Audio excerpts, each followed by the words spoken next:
Bonjour à tous, très heureux de vous retrouver. La session va démarrer d'ici quelques instants. On va attendre quelques secondes le temps que l'ensemble des participants puissent se connecter.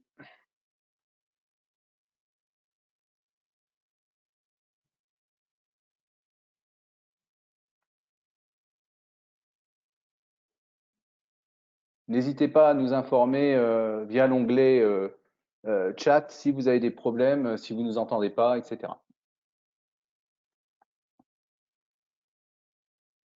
Très bien. On va pouvoir démarrer. Tout d'abord, merci à tous pour votre présence. Excusez-moi. Avant de démarrer, d'entrer dans le vif du sujet, juste un petit point logistique. Pour poser vos questions, vous en avez la possibilité via l'onglet questions de l'interface qui apparaît à votre écran. N'hésitez donc pas à nous interroger tout au long de la session. Et à chaque fin de partie, nous consacrerons un moment pour y répondre. Je suis François Beaucourt, en charge du marketing et de la communication et du business développement chez Menlog. Menlog est un éditeur de solutions d'encaissement et de pilotage de l'activité commerciale, spécialisé notamment dans la boulangerie-pâtisserie. On équipe plus de 2000 points de vente en boulangerie sur l'ensemble du territoire. Alors, pourquoi ce webinaire?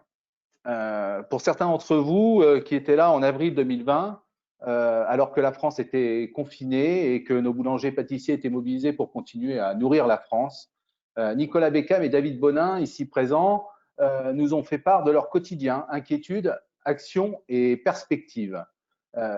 Qu'en est-il de la situation 6 mois après le déconfinement? Comment se comporte le marché? Comment se comportent nos clients? Cette période a-t-elle définitivement modifié notre modèle? Autant d'interrogations sur lesquelles nous souhaitons vous apporter des réponses aujourd'hui. Bref, on ne pouvait pas laisser notre webinaire d'avril sans suite. Nos experts aborderont les 3 points suivants. Les réactions et impacts de la crise Covid-19 post-déconfinement, les actions menées et les résultats obtenus. Et enfin, on va se projeter un peu et on va anticiper cette fin d'année et l'après, anticiper un festival 2020 dans des conditions clairement inédites. Alors, avant de commencer, on va faire un petit point sur le marché de la boulangerie-pâtisserie. Alors, en début d'année, tous les indicateurs du marché étaient au vert. La boulangerie-pâtisserie est alors composée d'entreprises solides sur un marché croissant. Bien que nos boulangers pâtissiers soient restés ouverts pendant le confinement, l'impact économique de ce dernier fut violent, avec une baisse de CA de l'ordre de moitié, mais un panier moyen en hausse lié à des passages en caisse plus éparses, liés à des achats plus conséquents aussi.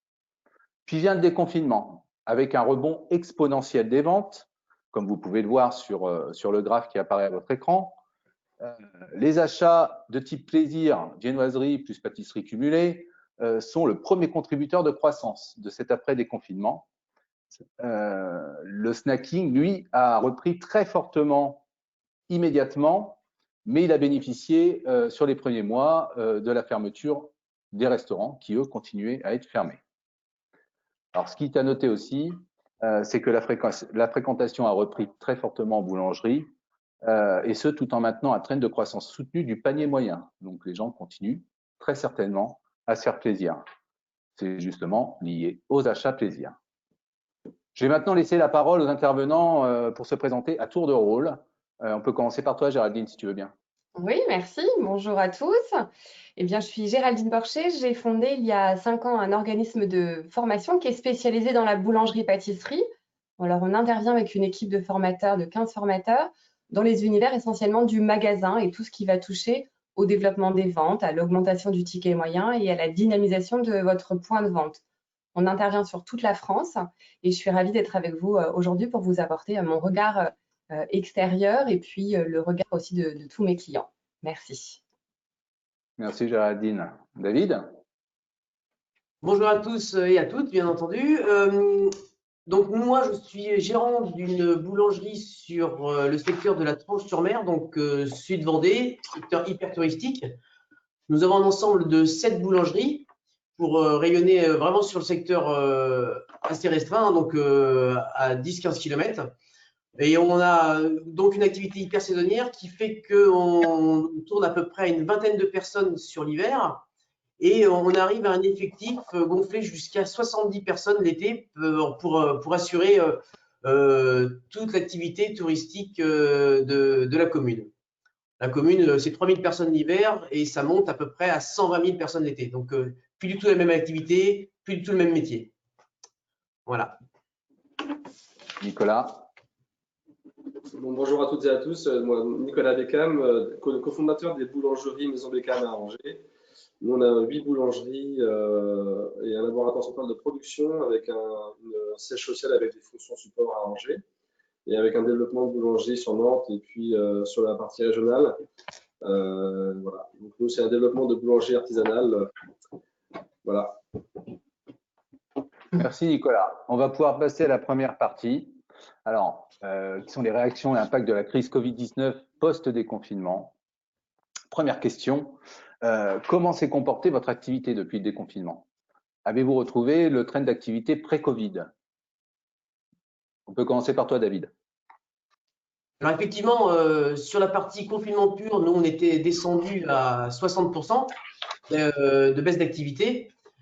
À partir du moment où on a autorisé les gens à se déplacer dans la limite de 100 km, ça nous a toujours desservi puisque nous, on a quand même une activité touristique. Donc, si les touristes ne peuvent pas venir à nous, on reste sur notre activité de base, donc avec notre petite population de 3000 personnes. Et il a vraiment fallu attendre que l'été arrive, que les 100 km soient terminés pour que vraiment la population se déplace. Et là, effectivement, elle a parfaitement répondu en se déplaçant en masse, en consommant bien. Donc, sur cette partie-là, effectivement, on a bien travaillé. On a fait une bonne arrière-saison aussi. Et puis maintenant, on est revenu un petit peu dans les standards, on va dire. Très bien. Oui. Et toi, Nicolas? De mon côté, en fait, moi, j'ai déterminé 2 phases. En fait, une première phase, fin de confinement jusqu'au 1er juin, la veille de l'ouverture des restaurants, où en fait, on a profité quand même de la fermeture des restaurants, nous a permis de nous redynamiser assez fortement d'un seul coup, avec une augmentation du chiffre d'affaires sur la partie snacking, des prises de part de marché importantes sur le snacking, notamment on a des boulangers où il y a sur un pôle restauration comme un centre commercial à l'Atoll, où en fait on avait 13 restaurants autour de nous qui étaient fermés. On était les seuls à, entre guillemets, pouvoir apporter de la restauration le midi, donc tout seul pendant un mois. Ça nous a permis après une fermeture de 2 mois à cause du Covid, sur des boutiques comme ça, de pouvoir redynamiser très rapidement. Et puis avec notamment une augmentation du panier moyen de façon importante. Et après, la phase 2, c'est à partir du 2 juin, en fait, où les restaurants sont ouverts jusqu'à aujourd'hui, où on a des évolutions de chiffre d'affaires différentes en fonction des environnements commerciaux. En centre-ville, on a encore des baisses de 10% de chiffre d'affaires par rapport à N-1 sur les boutiques. Ensuite, sur les centres commerciaux, on est aussi sur une baisse de 10% de chiffre d'affaires en ce moment. Sur les boutiques semi-rurales, on arrive à être à l'équivalent en chiffre d'affaires. Ça, c'est un paramètre intéressant. Et surtout, celui qui est très important, c'est que sur les parties des boulangeries où on est sur des ronds-points et des stratégies parking bâtiment solo, on est en augmentation importante de chiffre d'affaires. Cette semaine, par exemple, on a fait des pilotages de masse salariale pour essayer de réajuster notamment les charges, évidemment, pour continuer à pérenniser les entreprises. Très bien, merci beaucoup. Donc, plus que jamais, l'emplacement, Nicolas. Complètement, oui, tout à fait. C'est vrai qu'on peut dire clairement que les boulangeries sur des pôles restauration, sur des stratégies de pôles de restauration, sur les emplacements numéro 1 comme les ronds-points, ont bien comment dire, traversé cette crise Covid. Merci beaucoup. Géraldine, qu'est-ce que tu vois sur le terrain? Oui, bah alors moi, le déconfinement, ça nous a permis de reprendre notre activité de formation en présentiel directement en intra chez les boulangers-pâtissiers. Malheureusement, on a encore des clients qui ont du personnel en chômage partiel parce que des activités dans Paris, dans des quartiers d'affaires, dans des quartiers touristiques qui sont très loin d'avoir retrouvé leur chiffre d'affaires d'avant. Donc, sur cette partie-là, on n'a pas pu replacer toutes les formations. Mais dans l'évolution des formations, du coup, c'est très en lien avec l'évolution du boulanger-pâtissier qui s'est donné en tout cas la permission d'aller sur du digital, de tester des outils. On le voit sur la présence aussi sur les participants au webinaire. Donc tout ça, c'est vraiment un attrait sur le digital qui a retenti dans mon activité d'action de formation, puisque Notamment, on a mis en place, grâce au temps dédié pendant le confinement, on a digitalisé des formations, des parcours de formation sur l'hygiène, sur la vente, sur le management, qu'on a pu proposer à des franchises, par exemple. Et ça, c'était, je pense, pas envisageable avant. Donc, il y a vraiment cette prise de conscience. Donc, je vais tester d'autres moyens, d'autres opportunités à travers le digital. Donc, nous, on l'a ressenti sur ça et sur le fait même de pouvoir faire des rendez-vous par visio que j'avais jamais fait avant avec des clients boulangers. Et puis après, on va dire dans nos demandes, on a quand même toujours ce top vente qui est notre spécialité, qui est la vente additionnelle, le développement du ticket moyen, qui résonne d'autant plus quand on est avec des trous de trésorerie ou des besoins de remonter l'activité. Donc ça, c'est une demande qui a toujours été forte après le déconfinement. Et aussi, on a remarqué cette envie de piloter un peu mieux son activité. J'en parlerai tout à l'heure sur la forme, sur d'autres actions, mais vraiment cette idée de reprendre en main son entreprise et de vraiment la piloter, la gérer pour pouvoir notamment passer cette crise. Merci beaucoup, Géraldine. Alors justement, ça nous amène très naturellement à la seconde question. Le confinement a mis en lumière, accéléré certaines habitudes d'achat, notamment digitales, livraison, click and collect, etc. Est-ce que ces tendances se sont ancrées ou sommes-nous revenus aux habitudes d'achat traditionnelles, David? Donc aujourd'hui, oui, on a tendance à revenir un petit peu sur les habitudes traditionnelles. Nous, on est revenu à notre clientèle de base. Donc, qui dit clientèle de base dit habitude aussi tout à fait normale. Sachant que nous, on est un petit peu hors Covid dans le sens où on est relativement peu et il y a peu d'incidence. Mais effectivement, pendant toute cette période précédente, les habitudes ont clairement changé. Tout d'abord, l'activité traiteur a fortement augmenté puisque un peu moins de gens vont dans les restaurants et puis en plus il faisait beau donc ils ont pris des plats emportés. Et une activité qui était déjà très marquée chez nous, c'est la partie pizza qui a encore pris 14% sur cette période-là. Donc on a vraiment noté un fort impact sur toute l'activité traiteur. Après, sur les modes de consommation et sur les modes de paiement notamment, on s'est rendu compte qu'il y a eu un glissement des modes de paiement vers le paiement par carte et même plus particulièrement vers le sans contact. D'accord. Et est-ce que ceci a un impact sur la rentabilité par rapport aux commissions et sans contact? Oui, bien sûr. Une carte, c'est toujours un petit pourcentage qui part à la banque. Donc ça fait partie des choses à négocier au mieux avec les banques pour que ça nous coûte le moins cher possible. Merci David. Nicolas? Oui, c'est pareil, on constate aussi une évolution de la consommation avec des ventes de produits salés familiaux en développement, comme les pizzas aussi pour certaines boutiques chez nous. Aussi tout ce qui est les tartes salées familiales notamment, qui sont des produits de substitution qu'on a développés. Aujourd'hui, nous, ce qui est intéressant, c'est qu'on a des baisses de fréquentation dans les boutiques. Des fois, on a eu des baisses de 20 à 25% de fréquentation en centre-ville, de 15 à 30% dans les centres commerciaux, des baisses de 15% sur les boutiques semi-rurales, et puis en même temps, du coup, une augmentation de la fréquentation sur les boutiques de rond-point. Et en parallèle de ça, ce qui est intéressant, c'est qu'on a une augmentation forte du panier moyen. Nous, clairement, on a en cours des augmentations entre 35 centimes à 70 centimes, augmentation de panier moyen. Donc, vous imaginez sur des milliers de clients ce que ça peut représenter. Ce qui nous permet de compenser quand même largement, comment dire, la baisse de fréquentation et d'être finalement à peu près à l'équilibre sur le N-1. Voilà. Donc, pour ma part. Merci Nicolas. Je rebondis, Nicolas, du coup, sur cette partie-là. Effectivement, la fréquentation, elle a baissé pour la plupart quand même. Et tout l'enjeu, c'est d'aller chercher du nouveau flux, mais surtout de s'intéresser à celui qui vient dans vos magasins et comment je peux, notamment avec mon équipe de vente, aller détecter les opportunités de développement de chiffre d'affaires. Et là, ça se passe vraiment avec justement les vendeurs et vendeuses qui sont au cœur de cette détection et qui peuvent proposer, suggérer, conseiller et du coup accompagner ce développement de tickets moyens assez facilement si vraiment il y a un enjeu. Là, on voit quand même qu'il y a une demande du client, mais on peut aussi la développer, la demande du client. Après, c'est intéressant. Pendant le Covid, on a vu aussi, comment dire, des consommateurs acheter en lot des lots de baguettes pour éviter de revenir plus souvent dans nos commerces. Et je pense qu'on a installé une consommation qui dure en fait.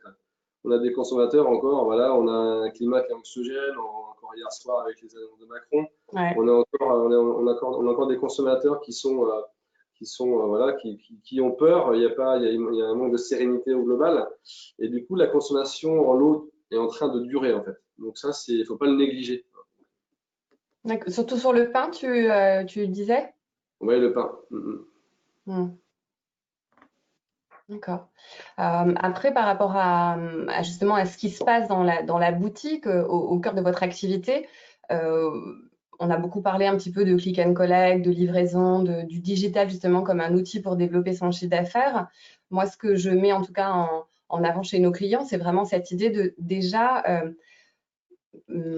mettez une ambiance, mettez une bienveillance avec vos clients, faites plutôt du marketing de la relation client avec déjà ceux qui prennent le parti de venir chez vous, de prendre leur voiture, de prendre les risques peut-être avec le Covid aussi. Et donc ceux qui viennent, il faut les chouchouter, il faut les entendre, il faut les écouter. Et si on prend un peu de temps, ou en tout cas si on fait bien les choses, de travailler sur ça, sur cette complicité avec le client, c'est aussi permettre de comprendre mieux ce qu'il attend, ce qu'il souhaite pour aussi proposer les bons produits, les bonnes façons, les bons horaires d'ouverture, etc. et d'être vraiment en lien avec sa demande.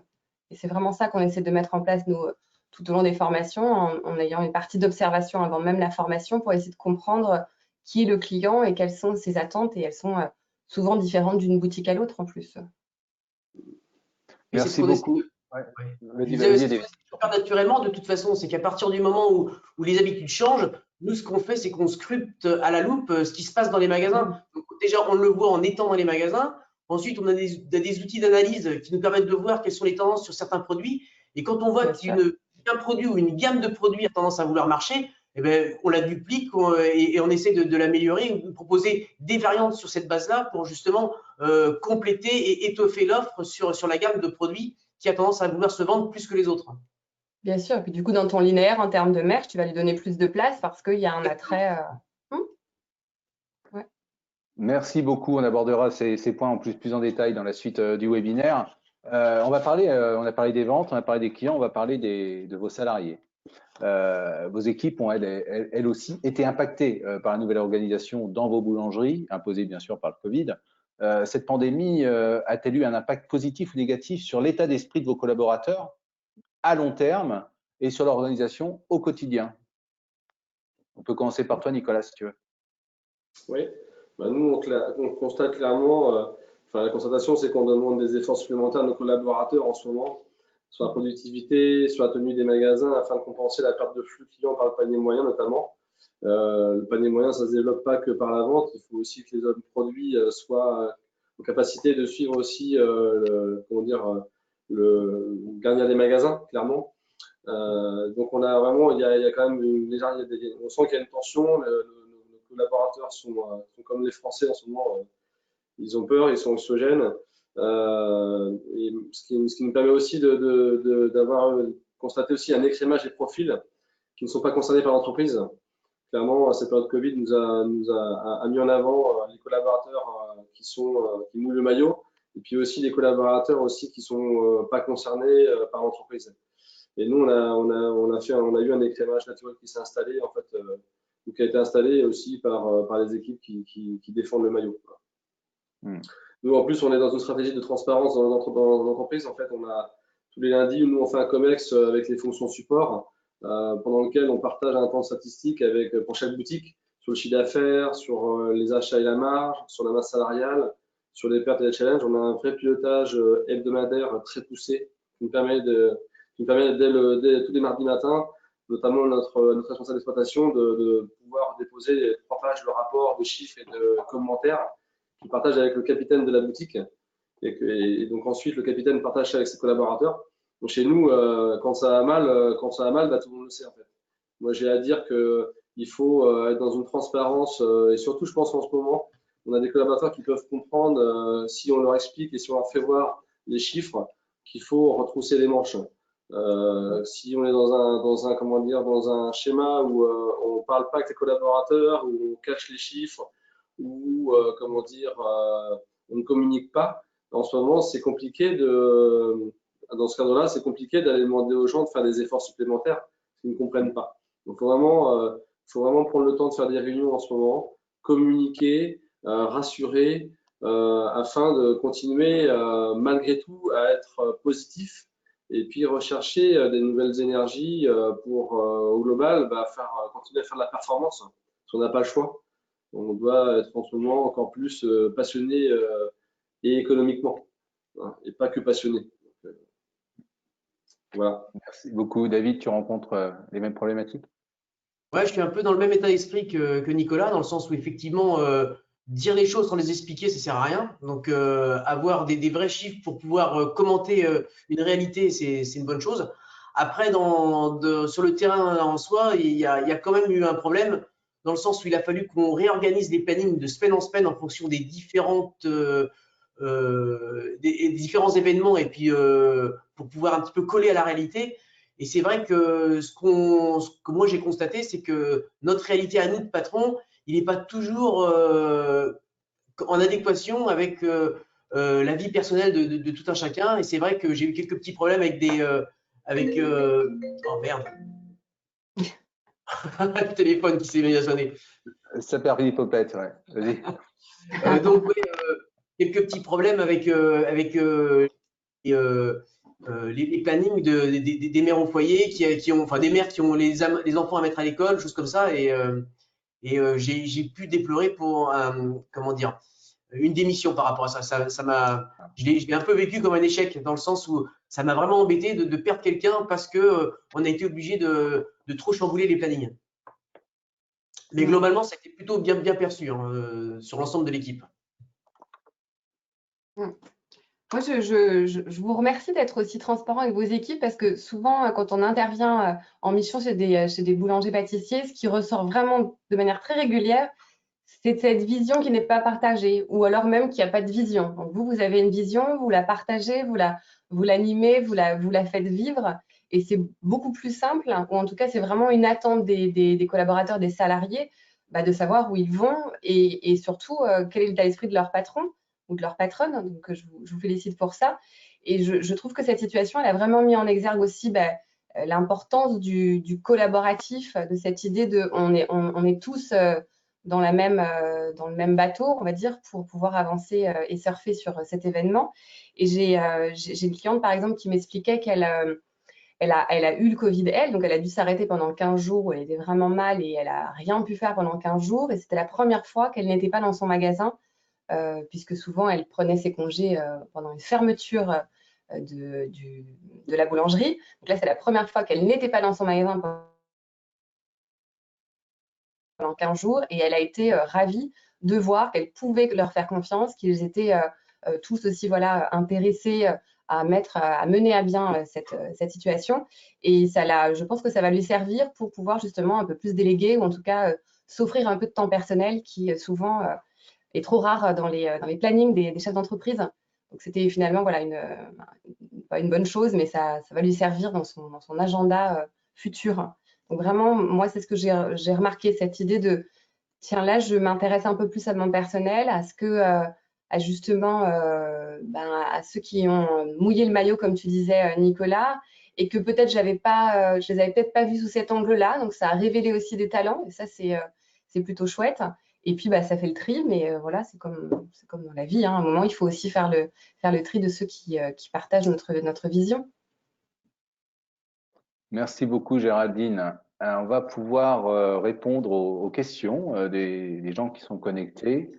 On a une question là qui nous est remontée. Pour rester dans la thématique RH, justement, votre gestion RH a-t-elle été impactée par la période post-Covid? Vos recrutements, par exemple. On peut commencer par David.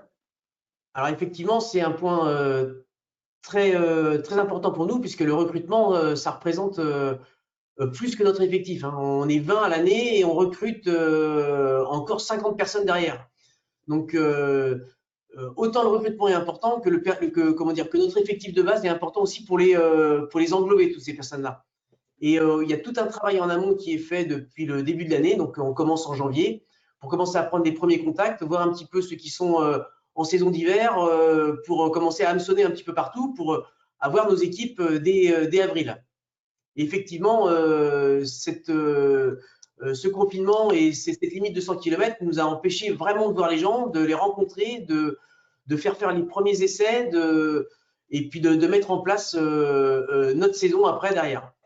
Donc tout s'est fait très tard, donc sur mai, voire même juin et juillet. Donc ça s'est fait très tard et dans l'urgence. Donc assez stressant aussi cette année pour faire notre saison. Merci beaucoup. On a une remarque sur laquelle on peut débattre. L'un de nos auditeurs on propose de développer le pré-cuit. Là, on parle plutôt de la production et de la gestion de vos gammes. Qu'en pensez-vous, David et Nicolas? Nous, c'est déjà une stratégie qu'on met en place sur les boutiques, plus ou moins en fonction des jours, évidemment. Après, sur le pré-cuit, comment dire, ce qui est important, c'est bien de protocoler la remise en cuisson quand c'est les personnes de vente qui viennent finir de cuire. C'est important de bien comment dire, transmettre la façon de finir la cuisson du produit. C'est facile de faire toucher les baguettes dans la sole et puis finalement dégrader un produit rapidement parce qu'il a été mal fini de cuire. Après, nous, ce qu'on pratique, c'est la cuisson en pré-cuit, mais sur le jour, en fait. On ne fait pas de pré-cuit lavé pour le lendemain, on ne fait pas de pré-cuit en négatif pour ensuite finir de cuire. C'est la cuisson, la pré-cuisson du jour qui finit d'être cuit dans la journée, en fait, on considère que c'est la meilleure façon de préserver la qualité du produit, notamment. Merci, Nicolas. David, tu veux ajouter quelque chose? C'est une chose que je fais pas du tout. Nous, on a notre baguette de base, on va dire, qui est la pétrisane. C'est un produit qui se travaille assez facilement et on reste en bac et on a une toute petite comment dire, diviseuse formeuse, ce qui fait que n'importe qui peut faire la mise en œuvre de la mise au four, on va dire. Même nos vendeuses sont capables de le faire. Alors, on ne peut pas dire qu'elles aiment beaucoup ça, hein, mais quelque part, elles sont capables de le faire. Et notamment, dans les magasins où il y a les pizzaiolos, il a été très facile de leur apprendre ça. Et puis, c'est eux qui s'en occupent, notamment sur la fin d'après-midi, quand ils sont en train de faire leur mise en place pizza, de pouvoir cuire derrière du pain. Merci beaucoup. En tout cas, ça met bien en exergue l'idée de la polyvalence aussi des collaborateurs pour pouvoir justement adapter, ajuster en fonction des besoins du soir, par exemple. Ouais, sur tous les postes, de toute façon, on fait en sorte que les gens soient le plus polyvalents possible. J'en reviens toujours à ce que je disais au départ, on est 20 pour travailler à 70. Donc, ces 20-là, il faut qu'ils en sachent un maximum. Merci beaucoup. Justement, ça nous amène très naturellement au deuxième point, qui sont les actions que vous avez menées et les résultats que vous avez pu obtenir. Donc, vous aviez tous mené des actions en termes d'organisation, des plannings de votre personnel et de vos gammes. Pourriez-vous nous les rappeler rapidement et nous indiquer ce que vous avez maintenu et ou adapté depuis le déconfinement? Commencer par toi, David, si tu veux bien. Alors effectivement, sur les plannings, on a donc quand on s'écroule en chiffre d'affaires, la première chose sur laquelle on se penche, c'est sur les plannings. Donc on fait en sorte d'être le plus cohérent possible entre les plages d'ouverture et la consommation. C'est-à-dire que les plages d'ouverture où il y avait peu de consommation, on les a clairement fermées. Pour être plus clair, en fait, des ouvertures d'après-midi, il y a certains magasins qui n'en ont pas eu du tout. Voilà. Et on a condensé l'activité sur les matinées. Après, par la suite, l'activité s'est reprise, mais on a continué à faire très très attention à ça. Donc, en regardant bien les chiffres d'affaires réalisés par tranche horaire, le mainboard d'ailleurs nous a beaucoup aidé à ça. Et après, derrière, on a notre logiciel de planning normal pour justement adapter tout ça. Ça, c'était sur la partie vente. Sur la partie production, ça a été pareil. On a fait en sorte d'optimiser au maximum les gars pour que chaque minute de travail soit vraiment une minute très productive. Merci David. Nicolas? Nous, on a fait quelque chose, comment dire, qu'on n'avait pas fait depuis très longtemps. On a organisé notamment une opération coup de poing fin septembre sur, notamment, on a imposé des quantités de produits à mettre en avant dans les boutiques. En fait, aujourd'hui, on a un pilotage qui est très très poussé et qui pourrait avoir, comment dire, comme point un peu plus négatif, c'est d'être trop dans la performance et de passer à pas prendre assez de risques éventuellement. Et en fait, on s'est rendu compte qu'on est dans une spirale un petit peu qui peut le moins va faire encore moins. C'est-à-dire que depuis 6 mois, on a des baisses de chiffre d'affaires un petit peu, on n'a pas envie de jeter trop. Et puis finalement, on s'est rendu compte qu'on était dans une spirale, je n'ai pas envie de jeter, donc je fais un peu moins. Et puis finalement, comme j'ai moins, je fais moins de chiffre d'affaires. Et en fait, on a clairement, moi j'ai imposé des quantités sur la partie boulangère, sur les grosses pièces en viennoiserie, sur le snacking et la pâtisserie, pour redonner un côté marchand et imposer surtout un côté marchand dans nos boulangeries. Parce qu'on a exprimé le panier moyen, il se fait aussi une façon de récupérer des chiffres d'affaires si on n'a pas les clients encore en face de nous qui sont présents, c'est de faire acheter plus de produits aux mêmes clients. Et pour ça, il faut avoir des magasins qui soient garnis. Il faut prendre des risques. Donc on a mis ça en place il y a 15 jours et on s'est rendu compte que sur certaines boutiques, on a eu des évolutions de chiffre d'affaires assez importantes. L'idée, c'était de redonner un coup de pouce et puis après de relisser et de rendre autonome les boutiques sur la partie des quantités. Mais surtout, l'objectif, c'était de donner une impulsion à prendre du risque, en fait. Voilà. Et excuse-moi, Nicolas, 30 secondes. Par rapport à ce que tu dis, tu fais un ratio par rapport à tes pertes aussi pour voir si tu es toujours dans les clous? Bien sûr, oui, tout à fait, oui. Complètement, ça c'est un pilotage qu'on a toutes les semaines. En fait, nous on valorise tout avec les caisses Menlog, on a des touches dans nos caisses pour valoriser les pertes, les casses notamment. On valorise tout. Et en fait, aujourd'hui, chez nous, on estime, on autorise les boulangeries à avoir 6% de pertes. Enfin, on les oblige en fait à avoir 6% de pertes pour être marchand. En fait, 6% de pertes, en gros, c'est valorisé à 100%. C'est-à-dire que je m'explique, si jamais j'ai fait 2000 € de chiffre d'affaires, ma boutique, elle doit me déclarer 120 € de pertes pour m'assurer, entre guillemets, qu'elle est marchande. Et donc, cet thermomètre-là, on suit vraiment toutes les semaines. On a un ratio qu'on suit de près. En fait, on ne peut pas obliger les boutiques à être exactement 6% de perte, parce que c'est impossible. Mais par contre, ça donne une tendance sur la boutique à dire, voilà, attention, en ce moment, vous êtes plutôt à 4% de perte, donc vous ne prenez pas assez de risques. Donc là, on impose, on donne une impulsion et on communique avec les équipes pour redonner une prise de risque à prendre. Et puis des fois, c'est l'inverse. On a des boutiques qui font trop de pertes, qui sont plutôt à 8 ou à 10%. Et là, on leur dit attention, on sait bien, voilà, attention, en ce moment, vous prenez trop de risques, il faut réguler un petit peu, quoi. C'est un thermomètre important, je trouve, et qui est facile à mesurer avec les caisses Menlog notamment. Et tout le monde joue le jeu sur la déclaration des pertes, comme il faut? Ouais, c'est vrai. Tout à fait, ouais. Mm. De toute façon, à un moment donné, c'est pas très compliqué de vérifier au global. Donc, après, nous, on a fait aussi, nous, c'est important, on a un vrai pilotage de masse salariale. Hein. Nous, quand on fait un planning aujourd'hui, moi, je sais combien ça me coûte en euros chargés. Une semaine d'équipe sur une boutique. Donc, nous, en fait, on est très attachés aussi à suivre ce ratio-là. Parce que voilà, quand on baisse en chiffre d'affaires, il faut qu'on baisse en masse salariale, il n'y a pas le choix. On ne peut pas rester 6 à 12 mois en disant en rêvant que ça va mieux se passer. Et puis finalement, ça ne se passe toujours pas mieux. Donc il faut prendre des décisions, il faut trancher. Et on ne peut pas attendre d'avoir le bilan ou d'avoir surtout 4 mois après avoir clôturé son bilan, d'avoir des mauvaises nouvelles. Et puis à ce moment-là, commencer à prendre des décisions importantes pour aller mieux, quoi. Aujourd'hui, on ne peut pas travailler comme ça. Nous, aujourd'hui, on pilote à la semaine et ça nous permet de trancher. Et en fait, surtout, ça nous permet de communiquer et de trancher sans se fâcher avec les gens, en fait. Le pire, c'est quand nous, on privilégie une stratégie, comment dire, à éteindre des petits feux tout le temps, en fait. C'est pour ça que ce pilotage hebdomadaire qu'on a installé, il porte ses fruits tout le temps.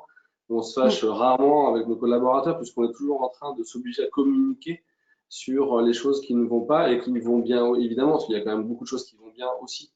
Et ça me permet aussi de les exprimer aussi, les choses qui vont bien. On est toujours souvent dans le négatif avec les collaborateurs pour remonter ce qui ne va pas. Et il faut savoir aussi applaudir les équipes quand il y a des efforts de fait et les récompenser, quoi. Moi, ce que je remarque, c'est que tous les deux, vous avez des indicateurs, c'est-à-dire que vous pilotez vraiment votre entreprise avec des faits, avec du factuel, avec des chiffres, avec des tableaux de bord, et c'est une très bonne façon de gérer son entreprise pour ne pas être navigué à vue. Et c'est souvent ce qu'on peut rencontrer, nous, chez certains clients, c'est cette idée de… Et ce qui, moi, c'est pas une nouvelle offre, mais c'est en tout cas une offre sur laquelle on me sollicite beaucoup plus, sur cette idée de piloter l'entreprise et d'avoir vraiment, de connaître des indicateurs de performance, des objectifs, des tableaux de bord et tous les outils qui vont avec, comme vous disiez, les Snapshift par exemple sur l'emploi du temps, sur les plannings, Mainboard, Mainlog pour avoir une vraie gestion de son entreprise.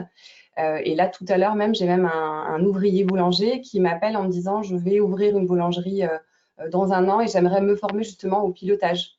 C'est la première fois que j'ai un salarié qui m'appelait. Moi, je gère plutôt les chefs d'entreprise. Donc là, c'est un salarié qui veut monter son entreprise et qui, avant de la monter, a bien conscience que ça, c'est pas des compétences et des outils qu'il a et il aimerait les anticiper. Je trouvais que c'était des bons signaux en tout cas.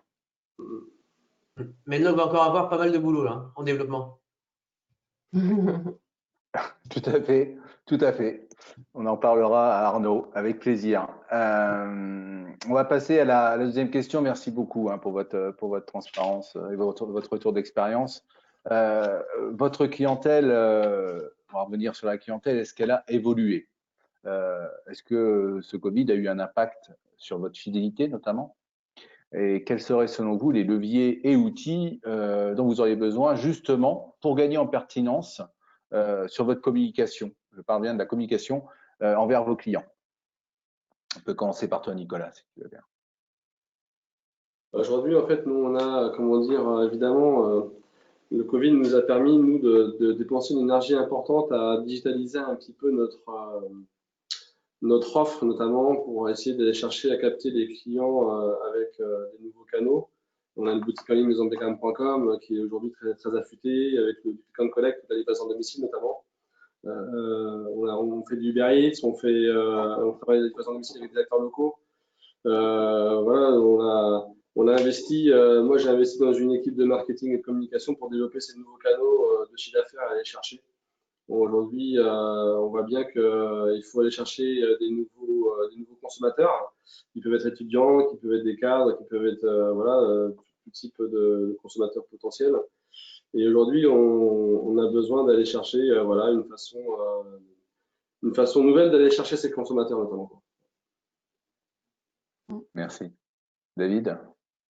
Alors là, je suis clairement pas bon là-dedans. Pas bon pas parce que ça m'intéresse pas d'aller chercher des nouveaux clients, hein, mais on sait aujourd'hui qu'une clientèle un peu plus jeune, elle est beaucoup plus réceptive aux outils numériques et les réseaux sociaux et tout ça. Et j'ai essayé plusieurs fois de m'y mettre. Donc quand c'est mort l'hiver et qu'il n'y a personne sur la tranche, j'ai le temps, je le fais. Mais quand c'est vraiment intéressant et qu'il y a vraiment un gain à le faire, c'est-à-dire du printemps jusqu'à l'automne, ben là, j'ai plus le temps. Donc je ne suis pas du tout dans les clous par rapport à ça. Mais j'en ai quand même bien conscience et je sais qu'il y a du plus de ce côté-là, hein. Ouais, donc il te faudrait un outil clé en main, automatique, facile et rapide, quoi. Exactement. Bon, très bien. On s'est rendu compte, on a fait en septembre une opération aussi qu'on appelle de promofolio. En fait, on a investi une couverture de distribution de communication en boîte aux lettres. Aujourd'hui, à Angers, on avait investi ça fait 4 fois qu'on fait cette opération-là en 1 an et demi. C'est 50 000 boîtes aux lettres qui reçoivent notre offre qui vient recouvrir les autres offres. Donc, on a un impact en termes de notoriété, un impact en termes d'image, un impact en termes de retour client aussi. Et ce qui est intéressant, c'est que nous, en septembre, l'opération qu'on a réalisée, on a eu beaucoup moins de retours. En fait, donc c'est un investissement dans du papier en communication. Donc, on est en train de se demander comment faire évoluer cet investissement-là pour les prochains mois. Et surtout, comment le compenser par d'autres canaux d'investissement plutôt peut-être digitaux. Plutôt que, voilà, je pense qu'on a aussi on dit à des consommateurs qui sont attentionnés par la transmission et potentielle du Covid à travers différents outils, et notamment celui-ci. Et donc, on va se poser entre nous pour redéfinir et faire évoluer ces stratégies digitales notamment. Oui, en tout cas, c'est sûr qu'il faut s'y intéresser parce que David le ressent qu'il est un peu en décalage par rapport à ses nouvelles habitudes de façon de communiquer, d'attirer, d'aller regarder un petit peu ce qui se fait. Donc, il faut être à la page, mais il faut surtout faire vivre les outils. Moi, je vois trop de sites internet qui sont pas à jour ou de posts Facebook qui sont pas assez en lien avec l'actualité. Donc, il y a vraiment cette prise de conscience de si j'ai des outils, je dois les mettre à jour, je dois les rendre vivants et en lien avec l'actualité et de manière assez dynamique.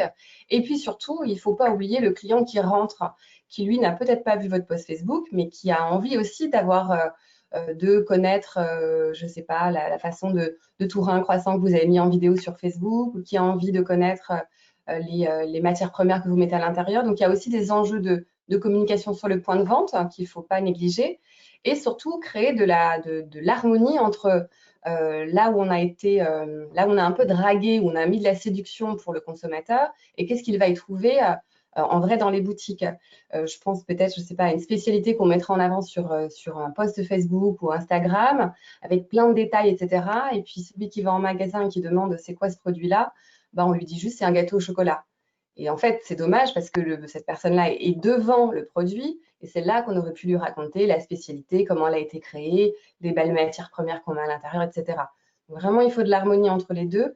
Et si je vais draguer, c'est ce que moi, je pense que c'est vraiment ça l'idée des réseaux sociaux, c'est de se dire, viens, c'est super chez moi, j'ai des super produits, etc. Et quel est l'opérationnel, la réalité terrain. Et il y a vraiment besoin de cohérence entre les deux pour pas qu'il y ait de la déception. Parce que quand j'ai de la déception, je ne redonne pas forcément toujours ma chance. Je pense que ce qu'on vient de, si pour résumer un peu ce qu'on vient de se dire, aujourd'hui, on a besoin d'être encore plus professionnel, mais pas que dans le produit, en fait, dans l'accueil et dans les autres paramètres qui sont aujourd'hui primordiaux. Aujourd'hui, voilà. Il ne faut pas être simplement un bon boulanger, heureusement, quoi. Ça ne suffit plus, quoi. Et c'est ça. C'est sûr que, par exemple, pour vendre une tarte au chocolat, il est des fois presque plus intéressant de faire une petite vidéo, de dire comment je fais ma tarte au chocolat, plutôt de dire que ma tarte au chocolat est 20% moins chère aujourd'hui. Oui. Ouais. En fait, c'est comment apporter de la valeur ajoutée à notre travail, en fait, quoi. C'est complètement. Exactement. C'est quelles sont mes différenciations, mes points de différenciation par rapport à mes concurrents. Donc ça, il faut le penser. Et puis, il ne faut pas oublier que un client qui va venir et qui va acheter un bon produit, bien réalisé, à un prix correct et qui soit bien servi par un vendeur ou une vendeuse, en fait, c'est normal. C'est vraiment, on est sur des fondamentaux, c'est le basique de la demande. Donc vous, il faut dépasser vraiment cette idée de satisfaction client. Et si on peut aller jusqu'à l'enchantement sur créer ce qu'on appelle l'effet waouh, donc ce n'est pas forcément à toutes les ventes, mais d'avoir quelque chose que je vais ramener chez moi, dont je vais pouvoir raconter, je vais transmettre, je vais partager, je vais écrire un avis sur les réseaux sociaux parce que j'ai eu un point de contact avec la vendeuse qui m'a plu, j'ai appris une nouvelle chose, donc je vais le raconter à mes invités ce soir quand je vais présenter le gâteau. Et tout ça, voilà, c'est vraiment un cercle vertueux entre ce qui se vit en magasin et comment je peux le ramener sur le digital. Dans l'objectif, voilà, qu'on parle de vous, qu'on ait un élément différenciant voilà, pour pouvoir un peu se distinguer de vos concurrents qui sont quand même nombreux pour tous. Alors, justement, on a une remontée de nos auditeurs, une remarque qui est ne pas négliger la communication en boutique. Est-ce que tu peux nous en dire plus, Géraldine? Oui, moi je suis une férue du marketing opérationnel. En fait, il y a tellement de choses à faire dans le magasin avant même de se dire je vais faire du digital. Je pense des fois souvent tout simplement à l'étiquette produit qui est un obligatoire, une obligation, je veux dire, avec la dénomination et le prix. Voilà, ça c'est les éléments obligatoires à afficher. Mais au lieu de mettre juste le nom du produit, déjà je peux peut-être m'intéresser à avoir un nom qui soit un peu plus travaillé, qui soit personnalisé, qui me représente. Je peux mettre un descriptif produit. Je vais faire en sorte que mon étiquetage soit harmonieux parce que ça aussi, des fois, on peut trouver à la va-vite un nouveau produit qui sort qui arrive comme ça, le pâtissier arrive avec sa grille, qu'est-ce qu'on en fait, comment il s'appelle, bah, je sais pas, à combien je le mets, bah, je sais pas, il ressemble à l'autre, t'as qu'à le mettre au même prix. Ça finit avec un carton rainé qu'on a coupé et on a écrit au feutre, et c'est moche.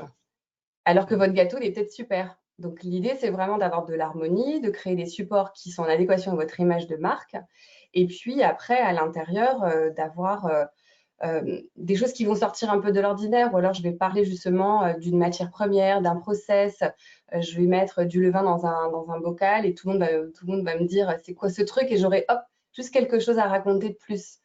Sur les graines, par exemple, c'est très souvent, c'est difficile pour les clients et d'ailleurs même pour les équipes de vente au niveau de la connaissance produit sur tout ce qui est les graines, les céréales.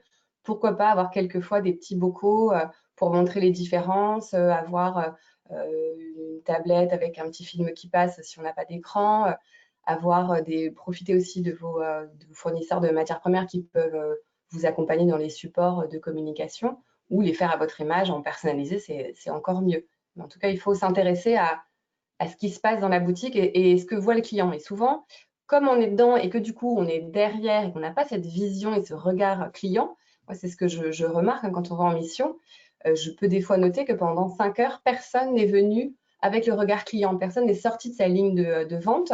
Et du coup, le papier qui est par terre, je sais pas, le chocolat, du pain au chocolat qui a coulé sur la vitre ou l'étiquette qui n'est pas la bonne parce qu'on n'a pas fait attention.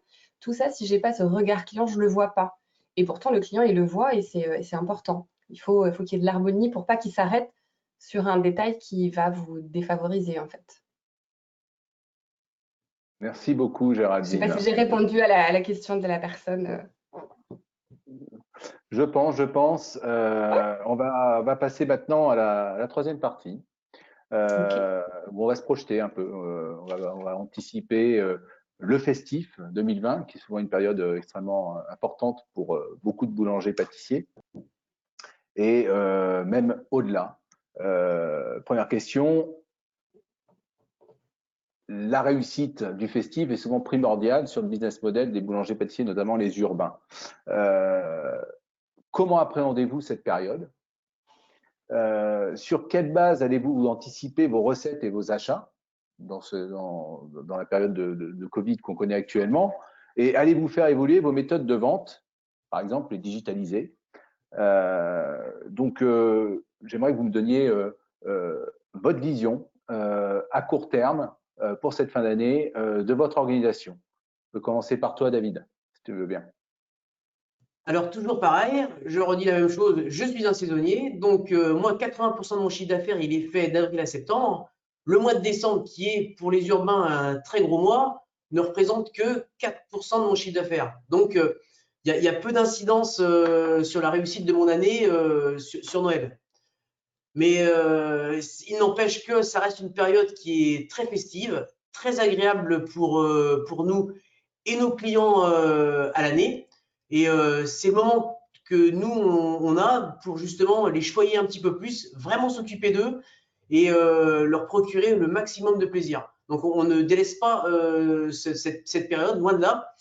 Et on a en plus le temps de discuter avec chacun et puis de profiter d'eux. Alors que l'été, on les sert à toute vitesse et on leur dit à demain à peine. Donc, pas de morosité, tu te bases plutôt sur l'historique. Hein. Tu te bases plutôt sur l'historique. Oui, de toute façon, on a globalement la même clientèle. Il y a quelques jeunes qui viennent voir les anciens à la tranche, ou inversement, quelques petits vieux qui vont dans les familles en ville. C'est un va-et-vient qui s'équilibre. Donc, on a globalement, d'une année sur l'autre, à peu près la même clientèle. Et le chiffre d'affaires est assez stable à ce niveau-là. Merci, David. Nicolas? Moi, de mon côté, je suis confiant. En fait, je pense que vu l'année qu'on a vécue ensemble, on va avoir des gens, des familles qui vont vouloir compenser par ce moment magique de famille qu'est Noël. En plus, malheureusement, vu le contexte, on peut imaginer que sur la période entre Noël et le 1er de l'an, en fait, on puisse avoir une activité de traiteur d'amont qui puisse être meilleure, avec si Macron demande aux Français de ne pas se rassembler à plus de 6 ou 10 pour ce moment de Noël notamment, on peut avoir une carte à jouer de notre côté. Il ne faut pas le négliger, il faut qu'on soit prêt. Moi, on a plutôt développé des nouveaux produits pour être acteur et puis différenciant avec, par exemple, la création d'un gâteau pour la Saint-Sylvestre, par exemple, qu'on n'a pas forcément cette dynamique-là d'habitude. On va plutôt essayer de créer des nouveaux produits signatures et différenciants pour voilà, apporter comment dire, une possibilité aux consommateurs de passer un bon moment entre eux, quoi. On va continuer évidemment à travailler nos réseaux sociaux, notre boutique en ligne, la Click and Collect évidemment. Donc moi je suis confiant et on va plutôt être dans une tendance à vouloir prendre des risques pour, je pense, pouvoir faire plus de ventes notamment. Merci Ouais. Nicolas, Mais c'est justement. vrai que pardon. Non, vas-y Géraldine, je t'en prie.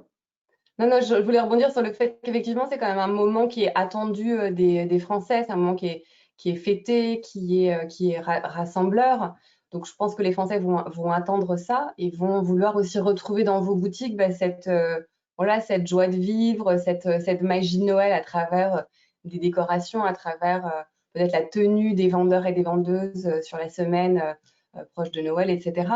Et que du coup, il faut en jouer en tout cas dans l'animation de votre commerce. Il faut que si dans tous les autres commerces, ça fait la tête parce que ça a peur, que dans la vôtre, on ne ressente pas ce sentiment-là pour qu'il y ait une sérénité ou en tout cas quelque chose de convivial. Moi aussi, je pense qu'il y a peut-être des cartes à jouer effectivement sur le fait de la restauration qui est complètement chamboulée avec toutes les nouvelles consignes qu'on a eues. Donc, il y aura peut-être un peu plus de personnes qui vont fêter entre eux, notamment pour le jour de l'an. Mais avec ce qu'on a entendu hier, je me pose la question si du coup, il y en a qui vont peut-être pas du tout le faire. Enfin, je sais pas. Là, j'avoue que j'étais hyper confiante jusqu'à hier sur ce festif. Et là, je suis un peu perplexe. Parce que là, ça va jusqu'à début décembre, mais est-ce que ça ira au-delà? Pour l'instant, on ne sait pas. Personne ne sait. Alors, nous, on a une Ouais. remarque quand même très, très positive qui est que les commerces aujourd'hui peuvent bénéficier de la période, et notamment les boulangers-pâtissiers. Donc, il vient des gens qui nous écoutent en ce moment. Est-ce pas une opportunité quand même de miser beaucoup plus que les années précédentes sur le Nouvel An, comme l'expliquaient David et Nicolas et toi-même, compte tenu que nous allons, voilà, malheureusement, les restaurants risquent de connaître une période beaucoup plus compliquée. Peut-être que les gens vont plutôt rester en famille. Donc, miser effectivement sur des gammes de Saint-Sylvestre, comme le propose Nicolas. Je pense que effectivement, ça peut être quelque chose C'est une bonne idée, ouais. ultra pertinent. Voilà. Peut-être sur les bûches, de faire des bûches plus petites, parce qu'il y aura peut-être des rassemblements, il y aura peut-être des Noëls, au lieu de faire un gros Noël, on fera peut-être un Noël avec la famille, un Noël avec la belle famille, par exemple. Peut-être qu'il y aura des Noëls un peu coupés pour essayer de ne pas être trop nombreux. Tout à fait. On arrive il y a une question qui vient de nous remonter, donc je vais vous la poser. Comment le digital peut-il aider les entreprises dans cette période? Alors, la question est très large, mais En fait, moi, Alors, en anticipant, peut-être. Ouais, bah, vas-y, vas-y, Arlène. En fait, moi, je dirais que le digital, il faut. En fait, oui, Géraldine, vas-y. Ouais, ça coupe un peu. non, vas-y, Non, je te laisse. Ah, trop de politesse. Alors, je pense que c'est important, mais depuis des années, d'être à jour sur la gamme de Noël, de la lancer et en tout cas de communiquer dessus en amont. Et le fait d'avoir, même si ce n'est pas du click and collect, au moins un site internet sur lequel le client peut se renseigner en étant à côté de Tati Martine. Alors, qu'est-ce qu'on fait à Noël et toi, tu veux quoi? Et sur le pain, au moins qu'il y ait cette première intention qui se fasse chez vous plutôt qu'ailleurs. Donc, c'est important de communiquer. En fait, aujourd'hui, nous, on a une dynamique aussi d'investissement dans les vidéos qu'on a depuis un moment, mais on l'a beaucoup réactivé. Je pense qu'il faut aujourd'hui les outils digitaux aussi, c'est de l'image. En fait, faut pas enfin, si on est dans un schéma où on attend à avoir du retour direct sur l'investissement, on peut être déçu. L'investissement digital, il sert à travailler d'abord l'image et après à faire venir le consommateur. Mais c'est pas un investissement pour avoir du retour direct non plus, quoi. Faut pas si on attend d'être dans un cadre comme ça, on va être déçu, on va arrêter d'investir. Le digital, c'est un investissement de long terme.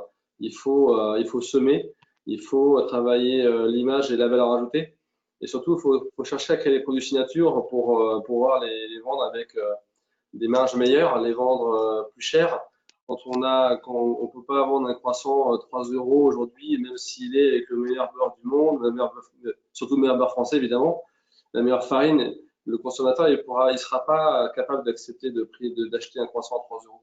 Par contre, si vous créez une viennoiserie, comment dire, que vous la nommez, que vous lui apportez de la valeur ajoutée, des belles photos, éventuellement une belle vidéo, vous pourrez la vendre hors cadre, puisqu'il n'y aura pas de repère pour le consommateur en fait. Il faut chercher à développer absolument ces produits-là qui sont pas dans les produits des 20-80 notamment, pour apporter de l'image, la notoriété, et puis de la valeur ajoutée et par conséquent plus de marge, quoi. Merci beaucoup. L'heure tourne. On arrive à la fin de ce webinaire. Alors pour conclure et afin de terminer sur une note positive, est-ce que vous avez un conseil à donner aux professionnels et artisans BP qui nous écoutent? Géraldine. Moi, je dirais que faut jamais oublier que la performance de votre entreprise, elle est vraiment liée à la performance de vos collaborateurs. Donc, si j'avais un conseil, je vous dirais investissez dans votre personnel et n'oubliez pas non plus que vous avez des budgets formation pour ça, donc utilisez-les. Voilà. Merci Géraldine. David? Eh bien, pour compléter ce que disait Géraldine, oui, il faut compter sur nos collaborateurs et puis pour ça, il faut leur donner tout notre soutien et puis notre dynamisme. Nous, on doit être moteur de nos boîtes et un moteur, voilà, pour moi, ça doit avoir la banane. Donc, il faut pas cacher les difficultés, mais il faut toujours voir le verre à moitié plein et puis on va y arriver, quoi. Donc, moi, je ne pars jamais perdant de toute façon. Et je le communique au maximum. Merci David. Nicolas? Moi, de mon côté, je dirais qu'il faut garder une posture positive. C'est très important. En tant que dirigeant, même quand les moments sont un peu plus compliqués, on doit être en forme, on doit être positif pour transmettre des bonnes énergies. Et je l'ai exprimé tout à l'heure, mais je pense qu'il faut chercher à se professionnaliser. Il faut être meilleur au global et pas meilleur que dans le produit. Le parcours client, tu l'as exprimé Géraldine, la digitalisation, en fait, c'est des nouveaux métiers qui sont primordiaux en fait. Il faut chercher à être meilleur que son voisin, à être différenciant et un produit égal entre concurrents. Et il faut chercher d'autres valeurs ajoutées et chercher à être plus professionnel sur le global, sur le reste notamment, quoi. Donc, il faut s'entourer. Il faut s'entourer avec les meilleurs, quoi. Merci beaucoup pour ces conseils. Merci beaucoup à vous trois pour votre participation à ce webinaire et votre transparence et votre volonté d'échanger, encore une fois en toute transparence. Merci à tous pour votre participation à ce webinaire. Nous restons connectés. N'hésitez pas à continuer à poser vos questions. De notre côté, nous continuerons à y répondre. Nous vous enverrons l'enregistrement de ce webinaire dès que les liens seront disponibles courant 2 semaines prochaines par email. Sachez aussi que le Club Commerce by Menlog et ses partenaires restent en éveil pour vous apporter un maximum d'informations visant à vous faciliter votre quotidien et à vous aider dans vos choix stratégiques. Pour cela, nous vous mettons à disposition des contenus ludiques, neutres et pertinents que vous pouvez consulter, obtenir en vous connectant sur menlog.fr. Merci encore infiniment pour votre présence. Nous vous souhaitons courage et grande réussite pour la période festive 2020. Excellente fête à tous et à très bientôt. Au revoir. Au revoir à tous.